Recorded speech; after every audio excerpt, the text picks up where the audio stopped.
and blurred. Oh, is that any better? That's a little bit better shot of me. I'm sure it'll fog back up here in just a second. What's up, everybody? Hopefully we get a few join us here in a minute. I'm going to go gather up some rods. You guys bear with me because I have done absolutely zero prep for this live stream. But hey, that's what being live is all about, man. We got to keep it real around here. Keeps it real from my homies in the hood saying what's good. What's up, South Texas? The big man, Jay Cobb, holler at you. South Texas Bassin first. ST Bassin first. Holler at your boy, EP Fishing. Bobby Spank, Magnolia, Texas. That's my hometown area, man. Hey, I went to Oak Ridge High School there in Magnolia, Texas. Let's see, who's that? Bobby Spang. JD Sports Room. What up, dog? Paris, Texas. Coming all the way from the Eiffel Tower of Texas, hollering at you. Jay Laugh. Jay Laugh, man. Hey, buddy, I didn't have time to call you or anything, but dude, I saw what happened the other day. I'm so glad that you came out of that okay, Jay Laugh, man. I was happy to see that you came out of that unscathed, buddy. That was a bad deal. Really, really happy that nothing happened to you, bro. What's happening? New grass spoon. The new grass. Oh, I didn't put a retail on the video. That's my bad. So I think the new grass spoon is $9.99. Yeah, $9.99. The View checking in. Longview. Thanks, buddy.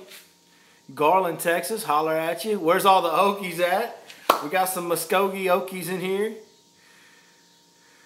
Yeah, Isaac Anderson finally got a live episode. Holy cow. I'm so excited and I'm spilling iced tea everywhere. I don't know what's going down.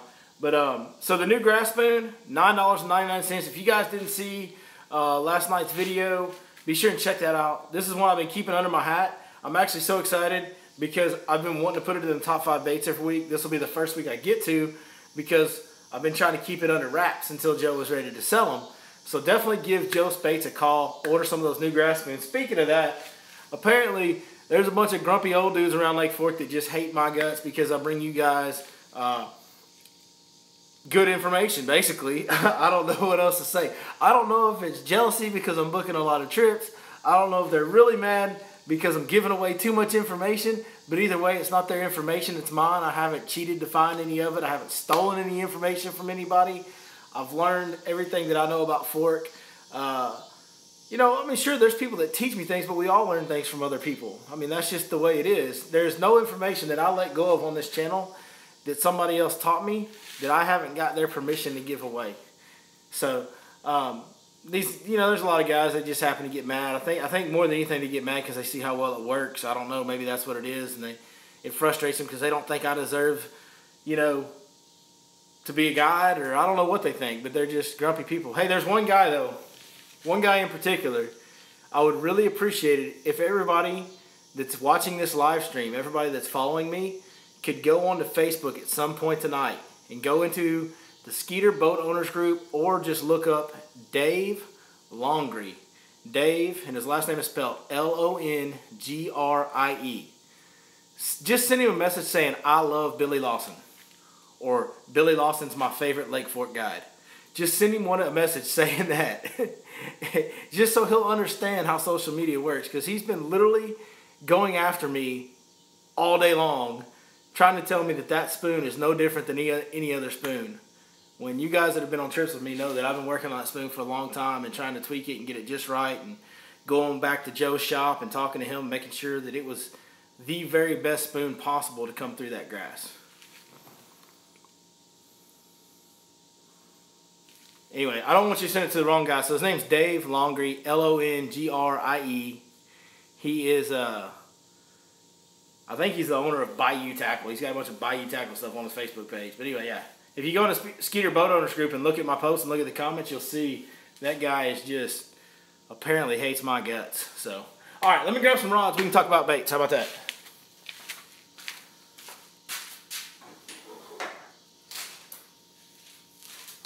Y'all stay with me. I'm just getting some stuff for y'all.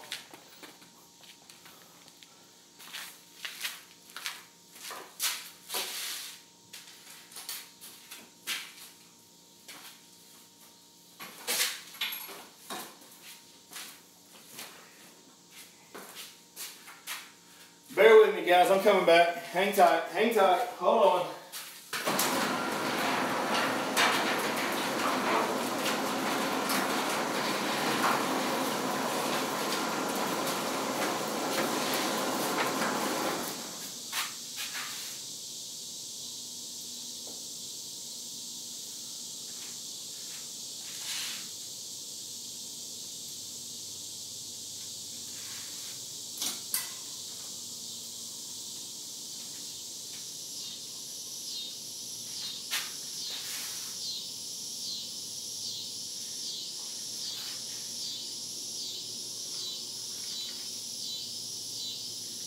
Coming, guys. Hold on just a second.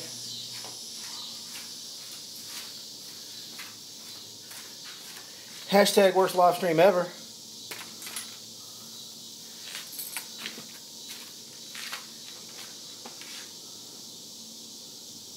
Oh no, it's on the other side.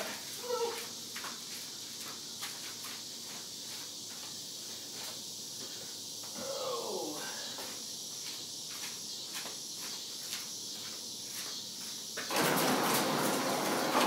All right, we're back.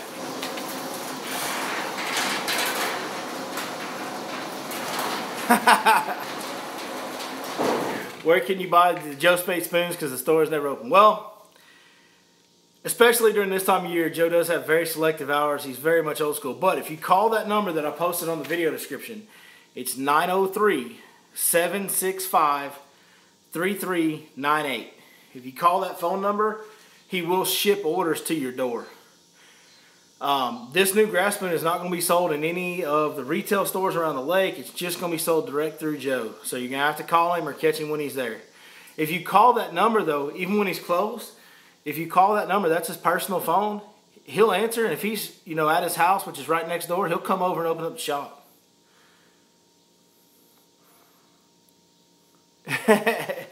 Man, I ain't been in Birch Creek one time in like months, bro. So I doubt you saw me in Birch Creek. Anyways, all right, let's go over top 5 baits. By the way, that Dave Longer guy that I was telling you about, he's still commenting on that post that's popping up on my notifications while I'm talking to y'all. What a goofball.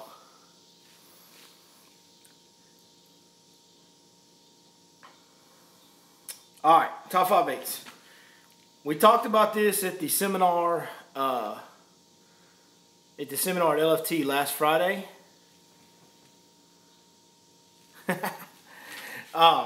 But the chatterbait. The chatterbait has been, once we get past, first thing in the morning, the chatterbait has been the most consistent lately, day in, day out, fish catcher for me around this shallow grass and this hot summertime. So we are throwing the chatterbait on a daily basis, and it's getting the most consistent bites. I'm throwing a green pumpkin. This one has a little bit of a brownish, peachish, pinkish almost color mixed in with it, but green pumpkin is really kind of the greener colors have been the deal on chatterbait. 3/8 ounce with a live magic shad. Sometimes we step it up to a 1/2 ounce and really get it in that grass and rip it out for reaction bites. But chatterbait's been a great one. Cloudy conditions, first thing in the morning. This old head knocking buzzbait thing that we got here, this one's a little bit out of shape. It's not hitting the head, but there you go. There it is. The old head knocker. Hey, that buzzbait, they're selling it up there at Lake Fork Tackle Store where it clips it on the head. So if you're going to Lake Fork or if you're in the East Texas area, go up there and buy you a couple of them head knocking buzzbaits. They are great. Old Yellow. Look, this one's starting to get a little, see him? He's starting to get a little paint rubbed off him. He just about broke in right there, boys. He's starting to lose some paint. He's just about broke in. He's been catching some fish early in the mornings. Then the little 5-inch swim baits on the Owner Flashy Swimmer, still working in shad patterns. Believe it or not, those are best on the sunniest of sunny type days. When it's really, really bright outside, you got a little bit of wind ripple, that's when I'm going to that swim bait. That's when it's working the best in the clear water. If it's rained recently and we've got a little stain in the water, that's the chatterbait's the deal more so than the swim bait. And then this guy. The one that all of you have been starting to talk about and hear about. This old grass flutter spoon. It's a smaller spoon now. There's a reason it's a smaller spoon. There's a reason it's a smaller hook. I have played with different sizes, different hooks, all of this stuff to get the one that I could let it go down into that grass and rip it on that lighter line and get it out. There's a reason that we chose that exact spoon with that exact hook and the exact setup, because that is what works the best. I've tried a bunch of different stuff on it. Several of my customers over the last month or so have seen it work. It's no joke. You guys know when I bring you something on this channel, it's 100% for real. I don't bring you any BS. I'm not trying to sell you anything. Hey, if you don't want it, good. I'll catch more fish on it because there'll be less people throwing it. So, but either way, it's been a good deal for me. I mean, I've been playing with it every day a little bit once I get my customers on some consistent bites, and it always seems to catch fish. It really does. It hooks some big fish. I had one that I'm pretty sure was 10 pounds jump off on it here last week or so.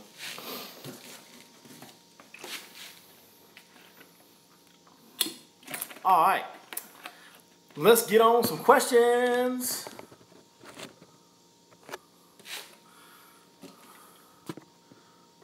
Let's see.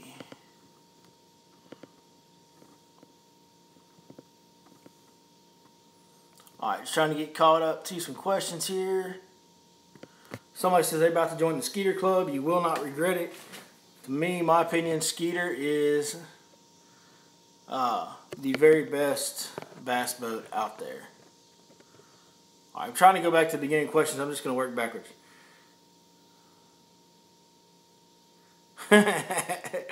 Somebody says the chatterbait with that Lake Fork Live Magic Shad was a sand bass catching fool at Shawnee Twin Lake something or another Sunday. That's funny. What fish finders am I running? What graphs? So my graphs are Lowrance Gen 3 HDS 9s are my graphs that I'm using. Somebody's asking for my glow. Oh, I got one right here. Somebody's asking for my go-to glide bait. This is my go-to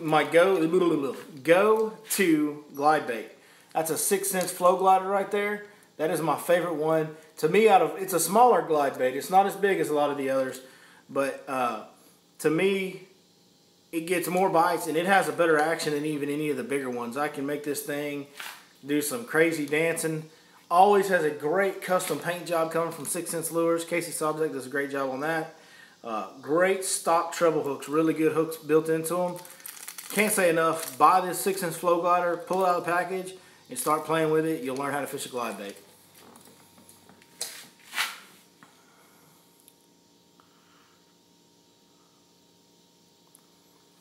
What's my favorite color for swim drill? Man, I can't talk tonight, y'all. What color is my favorite for swim jigs in the summer? Man, that's gonna always kind of be dependent on watercolor and what I'm fishing. For me right now on Fork, if I was gonna throw a swim jig, I would go to green pumpkin just like the chatterbaits. I would go to like a brim color, type color, green and brown, something like that would be what I'd be throwing. Somebody said, oh, South Texas Bass says, I'm going to Choke Canyon, planning on flipping, pitching trees close to deep water and top water in morning. Any other tips and baits? I've never fished Choke Canyon, so I don't know a lot about it. Just generally this time of year, I will tell you that a drop shot and a deep crankbait are big tools that need to be in your arsenal, especially if you're going to fish a deep rocky impoundment like those lakes are down in that part of the world. I would definitely have a drop shot and a deep crankbait tied on. Now, I don't know that lake at all. I could be completely off base there. That's just a general season pattern that when you get to the July, August part of year, and you're going to fish a lake where you have to fish deep, man, I'm going to have me a drop shot and a deep crankbait tied on. And a big flutter spoon. Really, honestly, this time of year, if I'm going to fish deep, I'm going to get that big, giant Jumbo Joe flutter spoon and throw it.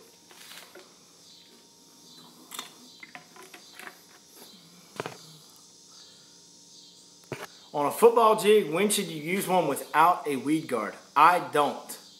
I don't use a football jig without a weed guard. What size flashy swimmer are you throwing? So on my swim baits right now, the size that I'm throwing on Lake Fork. On Lake Fork now, I do change it up when we visit some of these other lakes that we're going to. But on Lake Fork, I'm throwing a 5-inch swim bait, and I'm throwing a 5/0 flashy swimmer.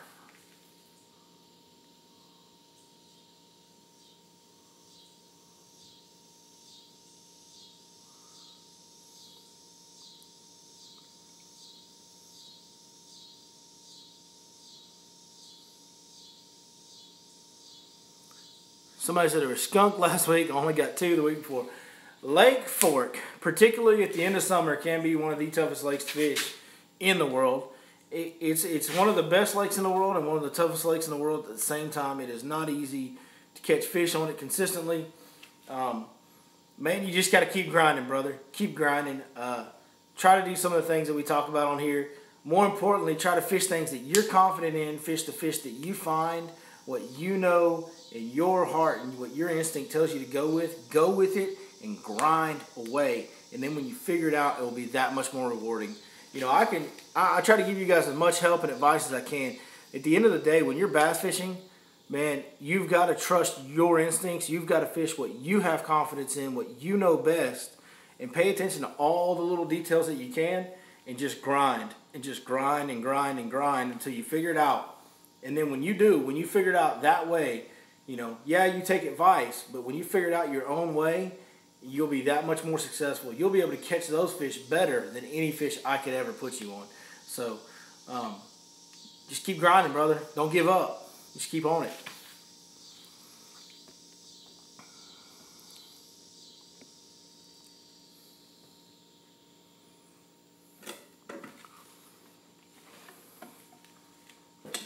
All right, somebody says, this is a great question, by the way. Let's see who this is. Bobby Spang from Magnolia, Texas. Great question. What is the best side of pond dams to fish? Is it dependent on the wind or not? It is dependent on the wind, but there's more factors than that. So cover is a big factor for me. When I'm looking at pond dams, a lot of times only one side of that pond dam will have timber or brush or something like that. A lot of times the side of the pond dam that was inside the pond won't have any cover. In those situations, I primarily focus, irregardless of wind or anything else, on the side that has all the timber. Usually the outside of it where it flowed out into the old creek or whatever it was, usually that side will have a lot of trees, a lot of standing timber, some brush maybe piled up. That tends to be where I focus on pond dams. Now, if I have a pond dam where there's no cover on either side, or maybe there's cover on both sides, then I completely go with the wind. I try to set up on the downwind side where that wind current will be funneling bait fish and plankton over the pond dam, and those fish can sit there and ambush them in that situation. So, hope that helps.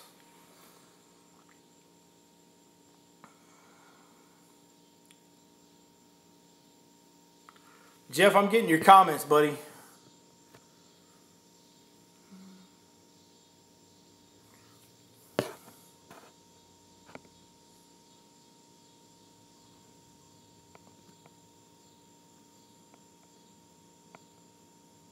All right, try to scroll.